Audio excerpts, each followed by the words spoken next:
నమస్తే. ఇన్నాళ్ళు నన్ను సపోర్ట్ చేస్తూ, ఎంకరేజ్ చేస్తూ మీ ప్రేమని నాకు అందిస్తున్న ప్రతి ఒక్కరికి కృతజ్ఞతలు. అలాగే ఈ వీడియో కూడా ఖచ్చితంగా మీకు ఉపయోగపడుతుంది. లైక్, షేర్ అండ్ సబ్స్క్రైబ్ చేసి మీ సపోర్ట్‌ని నాకు అందించండి. అలాగే ఈ వీడియో పట్ల మీకున్న అభిప్రాయాన్ని కామెంట్ సెక్షన్‌లో కామెంట్ చేసి తెలియజేయండి. ఇప్పుడు వీడియోని చూద్దాం. నమస్కారం. అమ్మలగన్న యమ్మ ముగ్గురమ్మల మూలపుటమ్మ అయిన లలితా త్రిపుర సుందరీదేవికి సైన్యాధిపతి మన వారాహి అమ్మవారు. అమ్మవారిని కాదు మనందరినీ కూడా వారాహి అమ్మవారు రక్షిస్తారు. మరి మనకి ఆర్థిక ఇబ్బందులున్నా, భూ వివాదాలున్నా, కోర్టు సమస్యలున్నా వారాహి అమ్మవారి ఆరాధనతో అవన్నీ కూడా పరిష్కరింపబడతాయి. మరి అమ్మవారిని వారాహి అమ్మవారిని పూజించడానికి అత్యంత మహిమాన్వితమైన రోజులు జూలై 6 నుంచి గుప్త నవరాత్రుల రూపంలో మనకి అందుబాటులో ఉన్నాయి. మరి ఆ రోజుల్లో అమ్మవారికి చక్కగా 9 రోజులు హోమాలు, అలాగే త్రిపురాంతకంలో మహాపూర్ణాహుతి చేసుకోబోతున్నాం.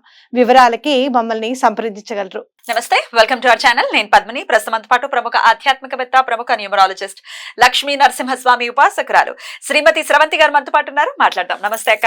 నమస్తే పద్మిని. అక్క, 25వ తారీఖు చాలా మంగళవారం, చాలా విశిష్టంగా సంకష్టహర చతుర్థి వస్తోంది. కృష్ణ పింగళ సంకష్టహర చతుర్థి పేరెంత బాగుందో.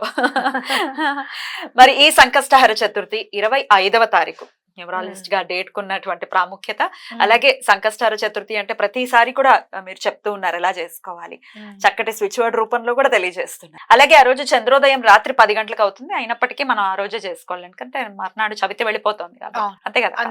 సో ఇవన్నీ ఒకసారి. అలాగే ఆ రోజు శ్రవణ నక్షత్రం కూడా ఉంది, చంద్రుడి నక్షత్రం. భలే బ్యూటిఫుల్ గా వస్తోంది డే. ఒక్కసారి వీటి గురించి తప్పకుండా చెప్తాను పద్మిని. అయితే ఈ సంకటహర చతుర్థికి ఒక్కొక్క సంకటహర అంటే నెలలో వచ్చే ప్రతి సంకటహర చతుర్థికి ఒక పేరు ఉంటుంది అనమాట.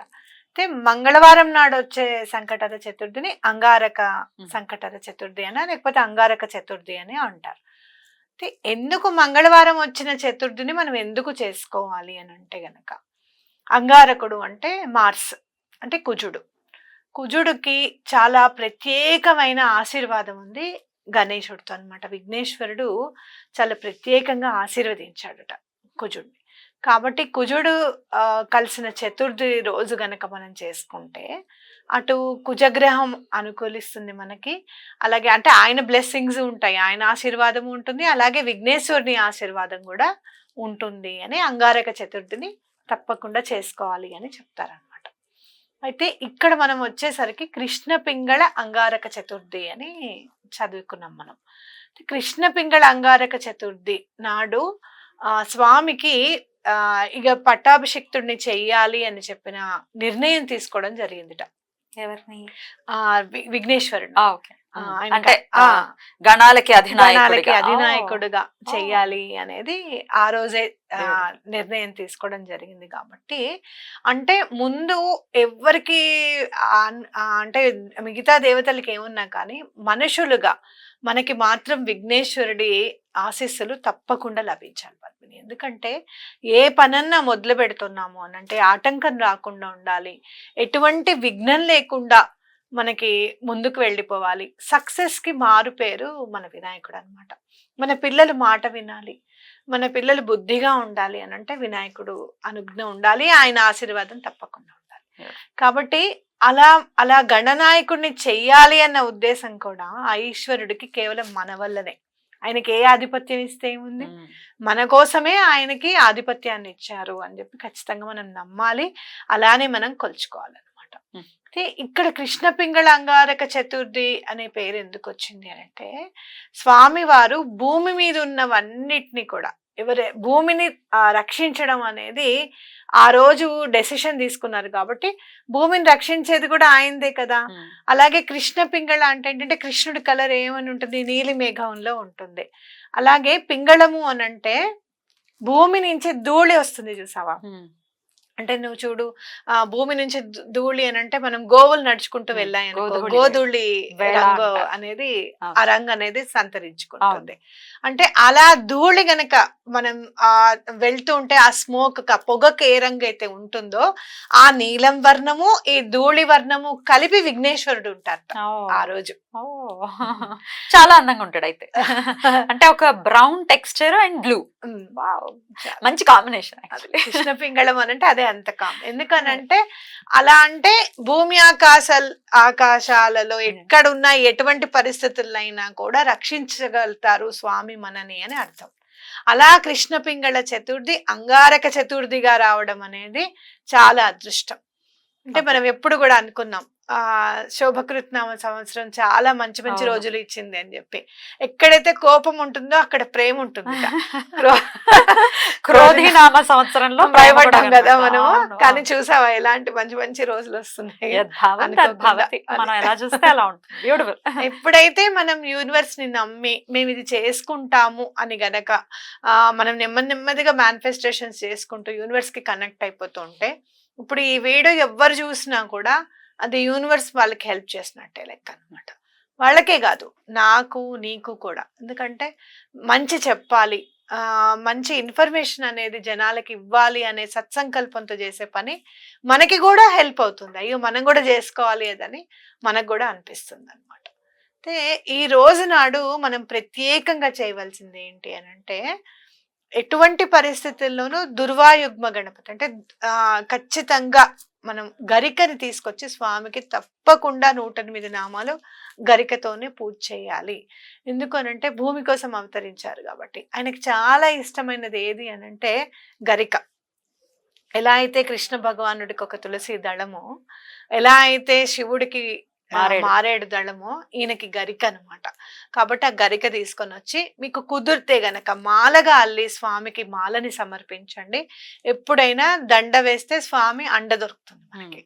అలాగే ఒక్కొక్క నామంతో కూడా ఆ దర్భ అనేది, ఆ గరిక అనేది సమర్పించడం అనేది చాలా ఇంపార్టెంట్. రైట్ అక్క. అయితే ఇది రాత్రి వస్తుంది, చంద్రోదయం ఏమో మరి రాత్రి అవుతుంది.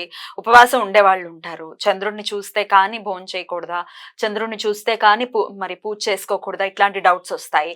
దానికి ఒక్కసారి మనం పొద్దున్నుంచి సాయంత్రం వరకు ఉన్న తర్వాత ఎటువంటి పరిస్థితుల్లోనూ సాయంత్రం భోజనం చేస్తాము అని గనక మనం నిర్ణయం తీసుకుంటే 7:30 తర్వాత చంద్రోదయం ఎటువంటి పరిస్థితుల్లోనూ అవుతుంది. అమావాస్య నాడు చంద్రుడు కనపడడు అంటే లేనట్టు కాదు.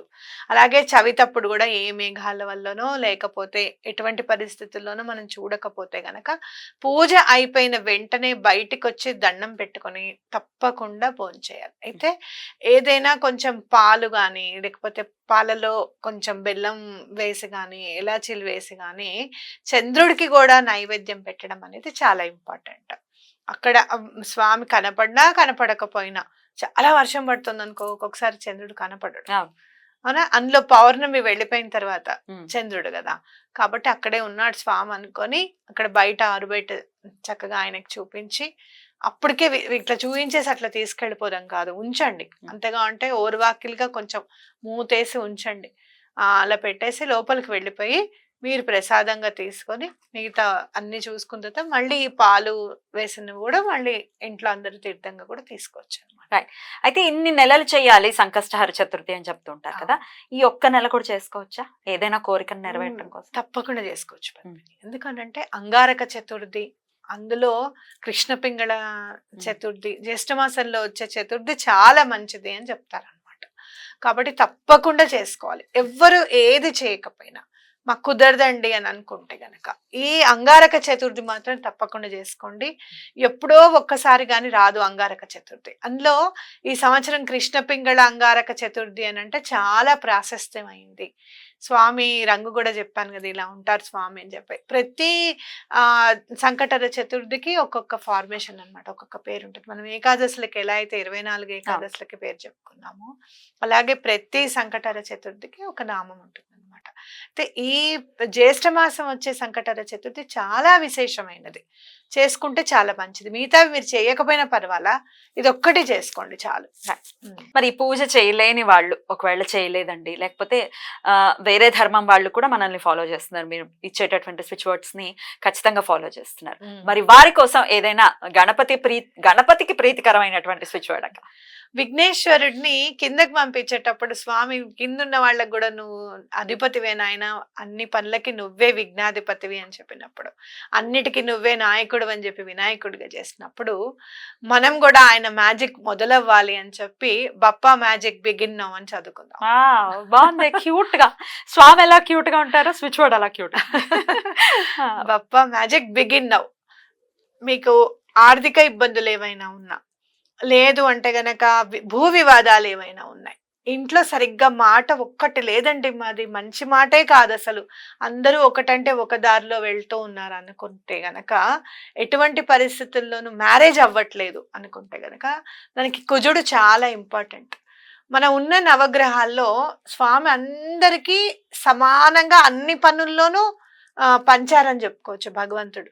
నువ్వు చూడు, కుజుడికి చూస్తే అమ్మో కుజుడు బాగాలేకపోతే అప్పులవుతాయండి, పెళ్ళిళ్ళు సరిగ్గా అవ్వవండి, నిలబడవండి, వైవాహిక జీవితాలు బాగుండవండి, గొడవలు అవుతాయండి ఇంట్లో, పిల్లలు పిల్లలు పుట్టరు. పిల్లలు వల్ల పిల్లలు పుట్టకపోవడము, లేకపోతే మాట వినకపోవడము, ఇలాంటివన్నీ ఉంటాయండి అని చెప్తారు. అవును. అట్లే రాహు కూడా మనం ఇంచుమించు అన్ని మొత్తం మాయే. సమానంగానే ఉంటాయి. అవును అవును అట్లా కాకపోతే ఏంటంటే కుజుడికి మనం గనక మనం దండం పెట్టుకుంటే ఆయన భౌముడు అంటే భూమి పుత్రుడు. ఎటువంటి పరిస్థితుల్లోనూ మనం ఉన్నది భూమి మీదే కదా, ఉమ్. ఆ తల్లి మనం భరిస్తున్నప్పుడు తప్పకుండా ఆవిడ కొడుకు కూడా తప్పకుండా మనం ప్రాబ్లమ్స్ నుంచి బయటకు తీసేస్తాడు. Right. అదొకటి. కుజుడికి ఎప్పుడు కూడా భగవంతుణ్ణి ఆరాధిస్తూ తనని ఆరాధిస్తే చాలా ఇష్టం. ప్రత్యేకంగా మీరు ఆయన మంత్రం తీసుకొని చేయడమో, లేకపోతే గనక చాలా జపాలు చేయించాలనుకోవడము అవి కాదు. భగవంతుడిని అందుకే సుబ్రహ్మణ్యేశ్వర స్వామిని పూజిస్తే కూడా కుజుడు అనుగ్రహిస్తాడు. దుర్గామ్మవారిని పూజిస్తే మళ్ళీ కుజుడు అనుగ్రహిస్తాడు. నరసింహస్వామిని పూజిస్తే కుజుడు అనుగ్రహిస్తాడు. అలా భగవంతుడి, అలాగే మన వినాయకుడు కూడా భగవంతుడిని పూజిస్తూ ఆయనను పూజిస్తే గనక అనుగ్రహం అనేది చాలా మెండుగా ఉంటుంది అనమాట. కాబట్టి తప్పకుండా మనం ఎవరెవరైనా ఈ ప్రాబ్లమ్స్ ఉంటే తప్పకుండా చేసుకోండి. స్విచ్ బోర్డ్ ఎన్నిసార్లు చదవమంటారు అక్క? 108 times. ఎందుకంటే మనం భగవంతుడిని పూజిస్తున్నాం కాబట్టి. ఇక్కడ మేనిఫెస్టేషన్ నెంబర్ కంటే కూడా 108 అనేది చాలా ప్రాశస్తమైంది, అనంతంగా చదివినట్టు ఉంటుంది అనమాట. 108 చదివితే అనంతము అని కూడా. కాబట్టి అలా 108 సార్లు చదువుకుందాం. Bappa magic begin now. జై బోలో గణేష్ మహారాజ్ కి జై. చాలా బ్యూటిఫుల్ గా ఎక్స్ప్లెయిన్ చేశారు. చాలా స్పెషల్ గా వస్తుంది కాబట్టి మన వాళ్ళందరూ కూడా యూటిలైజ్ చేసుకోవాలి బ్యూటిఫుల్ డే అని మనస్ఫూర్తిగా తెలియజేస్తూ థ్యాంక్ యూ. ఒక్క విషయము, మనము పౌర్ణమి నాడు ఏరువాక పౌర్ణమి కాబట్టి నవధాన్యాలు వేసి నీళ్లు జల్లుతూ ఉండండి అని చెప్పాం. ఏదైనా ఒక చిన్న మొక్క ఏదైనా వచ్చినా, మొలక వచ్చినా కూడా దాన్ని తీసేయకండి, అది స్వామి. బాగుంది. రైట్ అక్క, thank you so very much. నమస్తే.